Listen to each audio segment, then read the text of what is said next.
Hi friends, നമുക്ക് വചനം വായിച്ചു നോക്കിയാലോ. വിളിക്കും മുമ്പേ നിങ്ങൾക്ക് ഞാൻ ഉത്തരമരുളും, നിങ്ങൾ പ്രാർത്ഥിച്ച് തീരും മുമ്പേ നിങ്ങളുടെ ആവശ്യം ഞാൻ സാധിച്ചു തരും. ഇത് ഏഷ്യാ പുസ്തകം വായനയാണ്. 65-ാം അധ്യായം 24-ാം തിരുവചനം. നമുക്ക് നോക്കാം.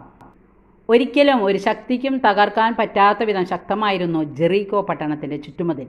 7 ദിവസം ഇസ്രായേൽ ജനം ഈ പട്ടണത്തിന് ചുറ്റും പ്രാർത്ഥനാപൂർവ്വം നടന്നാൽ 7-ാം ദിവസം പട്ടണത്തിൻ്റെ മതിൽ നിലംപതിക്കും എന്നാണ് കർത്താവ് ജോഷുവയോട് പറഞ്ഞത്. മാനുഷിക ബുദ്ധി കൊണ്ട് ചിന്തിച്ചാൽ ഇതൊരിക്കലും സംഭവിക്കാൻ പോകുന്ന കാര്യമല്ല എന്ന് നമുക്ക് തോന്നാം. എന്നാൽ ജോഷുവ ദൈവത്തെ ചോദ്യം ചെയ്തില്ല.